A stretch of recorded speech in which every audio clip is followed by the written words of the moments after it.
I'm State Representative Janine Nodder, and you're watching Chattin' with Janine. Sometimes allergy season goes with campaign season. So, for this week, I have a co-host, Representative Bob Healey. Welcome, Bob. Hi, Janine. Thank His you for name having is me. Bob, Yeah. like Madeline Kahn. Some of you will catch the reference. And our guest is the one and only retired General Don Buldoc, who is running for Senate. Welcome, Yes. Don. Janine, it's a pleasure to be here again. Thank you very much. And Bob, it's good to see you. Good to see you. As Don. always. Always, yep. Thank you.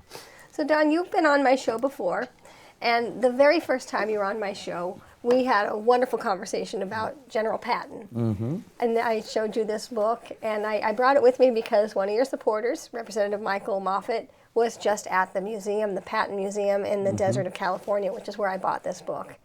So it's still one of my favorites. Yeah, I got to tell you, it's a great book.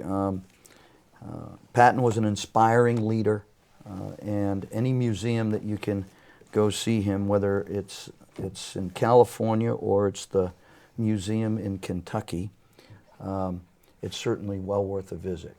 My father served under him. Yes, that's right. I remember. He yeah. helped liberate Dachau. Yeah. And then World War II ended. My father joined the Marines and never spoke with the Army again. Yeah. Isn't And that for the something, longest right? time, it would just, I would tell people, oh yeah, my dad's a Marine. He was in Patton's Third Army. And it just never, I never realized that no one else is getting the connection. I'm like, oh, I need to Yeah, explain Barbara's this better. father actually served under Patton, too, in the Railroad Corps, though. Yeah. Yeah. So I brought another book with me today, The Lions of Kandahar. And on page 15, your name is there. And then you're throughout Yes, the book. I make but- the appearance at page 15, right? Yes. Yeah. So this is your story, or this? It's the story of Rusty Bradley's team and the overall mission that they performed in Afghanistan under Operation Medusa, which was a significant mission in that the job that these guys did saved the NATO mission. The NATO mission had just been born, right? So what does that mean? That means the U.S. had just transferred the authority for Afghanistan over to NATO, and as a result, NATO was going to pick up the fight. Right now, they thought they were predominantly getting into peacekeeping operations, but that wasn't the case, and that's our intel guys, special ops intel guys, were telling them, no, you got to fight down here, and you got a live insurgency that's resurged over the last 3 years, and they're ready to fight, and they were. And our teams with our Afghan partners in Operation Medusa really saved the day for NATO. It could have been quite strategically tragic for NATO's mission had they got decimated by the Taliban, who were there to fight, and NATO was there for peacekeeping operations.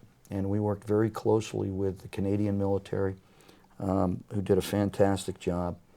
Really, everybody came together and supported each other, and we defeated what was the largest resurgence, well over several thousand Taliban coming into Panjwai, coming into that valley, a very critical valley. It was a critical valley during the Soviet occupation. And so, as such, that's where we found the enemy. That's where we fought them. And Rusty Bradley's team was one of the teams there. And he took and wrote a book. And I think he did a great job. And there's an effort to turn that book into a movie.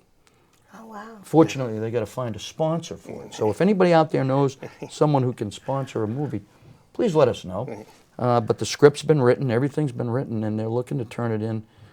We'd had a much easier time if we were Navy SEALs. Right? Yeah. They always get the movies, but we don't. But nonetheless, Rusty was a great warrior and a great leader, and I'm proud to have had the honor to serve with them. You were saying that there was thousands of them. Mm-hmm. How many people? You can mention how many people were in the teams? Well, 12-man teams, right? Yeah. So Against thousands. that's right. We Wow. would use our technology, our air assets. We would use our Afghan partners, right? We would use indigenous forces to, help us conduct the fighting against the Taliban. But it was a pretty darn good slugfest, right? And my hat's off to each and every one of them. They did very heroic things. We have one soldier, Jude Voss, who we put in for a Medal of Honor. And it got downgraded to a Silver Star. We have since got it upgraded to a Distinguished Service Cross. But when I get into the United States Senate, I am going to make it my business as U.S. Senator to get that Medal of Honor citation Awesome. reviewed I think and hopefully bumped up. everybody knows that you're 100% for the veterans and the military. So that you're good. You get an A+++. Thank you. Now, the other issues, as you go around the state, what are the voters asking you where you stand on certain issues and what issues come up? Yeah, so the biggest issues that come up are, of course, the economy, inflation, energy dependence, and then, of course, the border situation and the lack of security in the homeland, and the concern for foreign policy.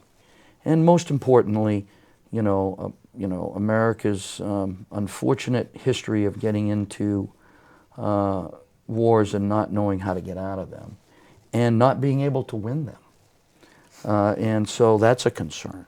And, other concerns are, I think, from Granite Staters are honestly election integrity. And they're worried. Yes. They're worried about whether or not the election's going to be secure. And they always ask me, "What are you going to do about it?" And I said, "Well, honestly, it's not in my hands. I can't do anything about it. I'm a candidate. I'm running, and I understand you're concerned. I understand that you're concerned about college students that aren't supposed to voting. I understand you're concerned about same-day voter registration. I know you're concerned about mail-in balloting, and a lot of folks, it just depends on where you're talking, because not everybody uses machines, but some areas are more concerned about machines than others. And so I think it's incumbent upon the leadership of the state, both at the executive level and the legislative level, is to do their best to calm the concerns of people about how we're going to be securing our elections in 2022. People are very, very concerned about this election because they believe our country is moving in the wrong direction. And vote. Yep. And that's what I tell them. It makes a difference. You have to vote. You don't sit home. Then we have some voters that only vote in a presidential election. That's right. It's like these midterms are crucial. And you make a very good point, because that's the point I make back to them. I can't do anything about it, but you can. You can call your representatives. You can call your state senators. You can get involved. You can vote. You can volunteer, not only to help campaigns, but you can volunteer at the polls. You can volunteer to ensure that we have. And you have to get out and vote. You have to participate. It is so important. And nothing, when you read the Federalist Papers and you read a lot of other things, you get a true sense of how important the right is that we have to vote. And it is a right. Yes. And you should use it properly. And you are starting to hear people that they're not voting now because they don't feel safe. They're not safe, but the elections don't. They think their vote doesn't count. Right. Yeah. They've lost faith and they've lost hope. And they go, it's not going to matter anyway, so why should I bother? And my point is, it does matter. Yes. And you matter. And don't give up, because that's what they want you to do. They want you to give up. They want you to stand home. They win. They will. Yeah. Never give up. Yep. Keep up the fight. It's a good fight to keep up, and just get involved in your communities, your local governance. That's the most important level, and it should be free from the state and from the federal level to do its business for the people in the community, with as few interruptions and as few interference with policies, regulations, or anything from the governments above them. That's what it was intended. Those community-based local governments are hugely, hugely important, and it depends on moms and dads and grandparents and aunts and uncles and everybody getting involved. That's what we need. That's my message back to them. Because I can't do a thing about it. I'm just running for office. Well, one thing you can do about it is something about it is I know there's a lot of stuff going on in Ukraine right now. How do you feel everybody's handling it? How do you feel the government? Well, obviously, I think the Biden administration was slow to react. I think NATO was slow to react. I think they had all the right information from Putin, and he was making all the right. He was telling everybody what he was doing, and he was moving forces, and 170,000 troops on the borders into the Donbass, and he was, getting his navy in place, for increased operations in the southern portion and through the Black Sea, so I didn't think and agree with the Biden administration's idea about deterrence. A deterrent's not a deterrent if you use it. It's not going to work. That doesn't make any sense at all. We use deterrents all the time. Use them as parents, right? My wife and I had certain, Sharon and I had certain things written that you could call deterrents. If you do this, this will happen, right? And my boys knew that, right? There's also deterrents that you put in place when you see a certain type of behavior emerging to prevent that behavior. And you throw those out. And they have a choice. They can either do it or not. And we didn't avail ourselves of that at all. And it just gave him an open door. And he took it. And I think a lot of the experts got it wrong when they said, oh, this is going to be quick. It's not going to be quick. I've trained in Ukraine. I've trained the special ops. We've worked with them. I know the spirit of those people. And I knew they would fight back. Didn't know what the government was going to do, but I think we were all pleasantly pleased that he stood his ground.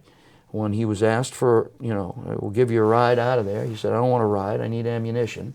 And I think all of that coming together rallied the people, and they really pushed back against the Russians. And right now, by investing in the resistance like we did, we got them pushed back to those lines. And that's where they need to hold them, and I believe they can hold them. And it's time now to throw down the last sanction, the energy sanction, the sanction that will bring him to his knees, 70% of his GDP. It will bring him to the table, get Ukraine to the table, and we stop it all right there. We have no policy, we have no strategy, yet we just approved another $40 billion. Okay? Money we don't have. Right? Money we should be using in the United States right now. That's right, exactly. And so that's where I have to draw the line. I have been part of too many operations in my lifetime that have had bad policy and strategy attached to it. And what you get is mission creep. What you get is further enlargement. What you get over time is the American people look at some other issue.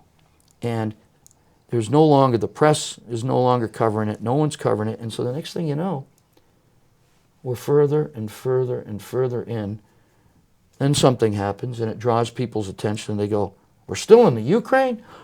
When did we put boots on the ground in the Ukraine, which none of us want, right? And that's the next thing you know.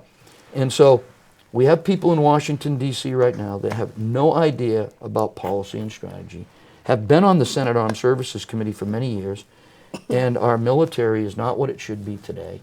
It's undermanned, understaffed, under-equipped across the Navy, across the Air Force, nuclear forces. It's not what it should be. We're more focused on woke stuff. Yeah. They just got done a stand down for teaching, to teach pronoun training. Oh my God. They're giving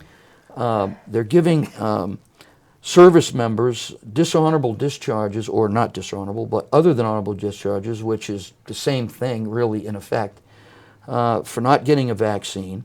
You just saw they didn't commission 2 lieutenants at the Air Force Academy for not wanting the shots. They had 3, but one of them decided to get the shot so he could graduate. I mean, the military, instead of passing a policy and strategy for national military strategy, what do they pass? A unity plan, right, on an equity plan, excuse me, on how they're going to make the entire military equitable, right? So we got a bad policy there.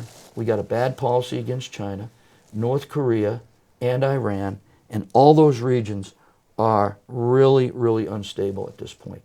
And so, I mean, I have a tremendous amount of experience there. You made the point, I have a tremendous amount of experience with veterans. You know, I'm always going to have their back. I know how to have their back more than anybody else, I think, and I will lay that card down on the table. But I also have a tremendous amount of foreign policy and homeland security experience, and I have a tremendous amount of budget experience. Using the military budget, having a budget with equipment and personnel budget combined, over $26 billion, right? My last job was commanding 28, over 2,000 special operators in 28 different countries in Africa. I know supply chain issues. I know administration issues. I know the budget timelines. I know what Congress has to do because it's the same budget process, except I was held to a standard. Account for every penny, and it had to be in on time. They haven't had a budget on time since 2006. They haven't balanced it since the Clinton administration. We don't even have an approved budget in 2022, and they're already talking about 2023 budget. And they keep raising the ceiling, and they keep throwing us in debt, and it's absolutely wrong. And I have a tremendous amount of experience inside that system. No other candidate running has that experience. And when people say, he's just a military guy, he doesn't know anything except military stuff. Well, the military is a microcosm of our society. So every problem you have out here in the big world, that you call the big world in New Hampshire, right? Or the rest of the country, we have in the military, and we have to deal with it, right? And oh, by the way, one of the things that I have to do, and I had to do as a military officer, was run businesses. Your unit is a business. It is a responsibility of the commander to run that business. And I started 3 mini malls in Afghanistan. 3. Kabul, Kandahar, and Bagram. 3 successful mini malls. Microloans to the business owners, which they paid back. Imagine that. Wow. Imagine that. Yeah. And they were willing to pay them back, forgiveness? right? Okay. And they paid them back, and and it was great. And they ran those businesses, and it was everything from coffee shops to food shops to little grocery store type things to rug manufacturing to you name it. I mean, they had it. Electronics, jewelry stores, the whole nine. What you would see in a mini mall out here. But I did it in a war zone. Me and my guys did it in a war zone. We created clinics. We created schools. Tremendous amount of experience that people take for granted. They think, he's just a military guy. I hear it all the time. What does he know? He's a general. He doesn't know. You're a general, but I just learned that you were also a private. You've been a private. I've been a private. Yeah. I've dug the foxholes. I've taken the orders. I moved to sergeant. I moved to lieutenant, up the ranks. I also heard that Gronkowski picked you up and...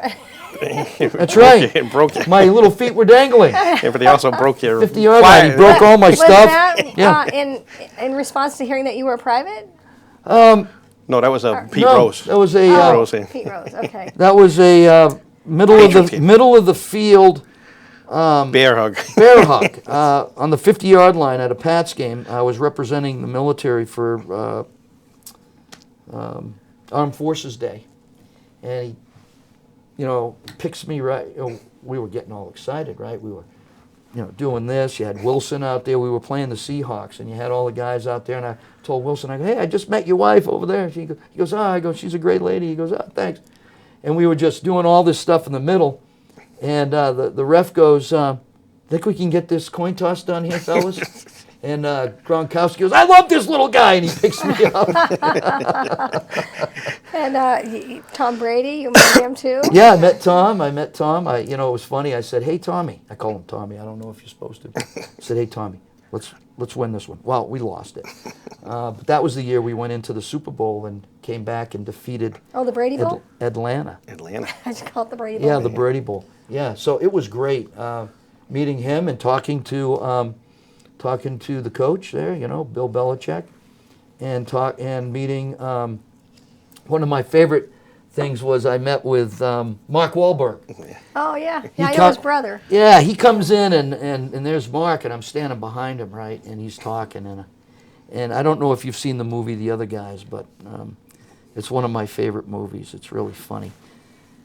But I stand behind him and I go, I'm a peacock. I'm a peacock. In full uniform. Yeah. And he turns around and he sees me and he starts smiling and he gives me a hug, and we're standing on the sidelines and the cheerleaders start coming up doing cartwheels in front of us, and I was like, I leaned over to him. I said, you know, this is for me, right? This isn't about you. He started laughing. Gosh, time is just rolling Really? by. I'm sorry.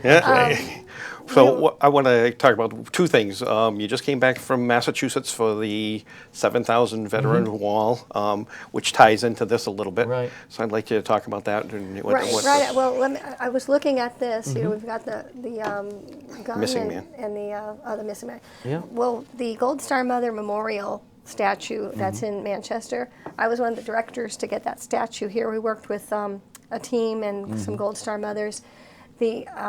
The artist is Andrew Chernick, a world-renowned artist, and right. he also made something similar to this with the boots and the gun and the hat. Right. This is a tradition that helmet. goes way back to the Civil War. And it's been brought forward to honor men on the battlefield, men and women on the battlefield. We're in a point in time now where we don't leave, where we have the luxury of not leaving the men and women on the battlefield and burying them in place like they used to.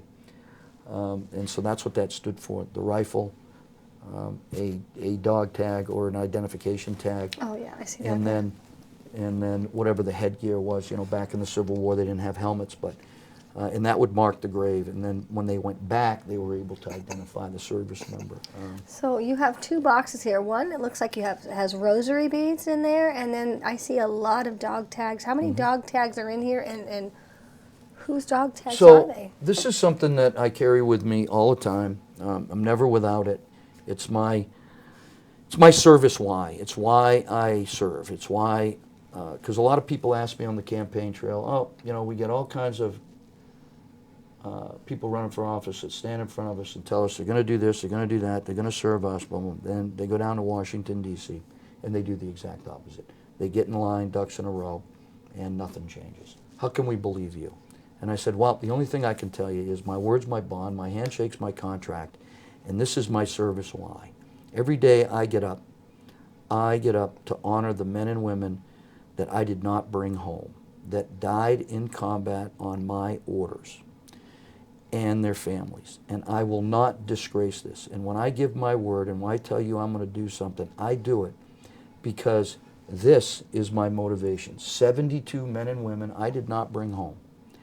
They did their mission, they went and served this nation, and they died for what they believed in, and what we believe in, and what this nation stands for. And so I will not do anything that discredits their service and the service of their families. And this is why you can trust me. When I tell you I'm going to Washington, D.C., and I will work for you, I will serve you. It's about the Granite State, not Washington, D.C. It's not about becoming a career politician, and it's not about becoming involved in the divisive political party system that has got us in the mess that we're in. I will not do it, and I will not do it because this will be in my office, and as a Granite Stater, when you come to my office, it'll be the first thing you see. It's the first thing I'll see every day. It's the last thing I'll see every day. And when you come to that office, you'll also see me because I have an obligation to meet with any Granite Stater that comes to Washington, D.C. And that's my pledge, and I will make good on it. Don, we're about out of time, and whenever I have a candidate on the show, I like to give the last 2 minutes or so to you to speak into the camera to the voters of Merrimack.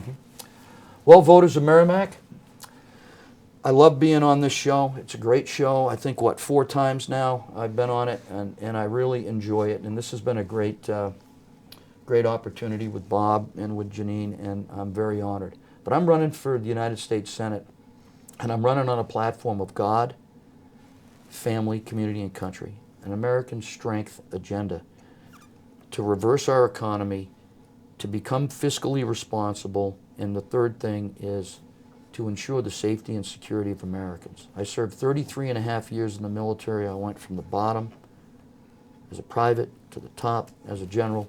I know what that means. It's the American dream. I know the sacrifice. I know the hard work. I know this Constitution, and more importantly, I am dedicated to the values and principles of this country, because not only did I serve it, but I also commanded men and women who gave their life for it.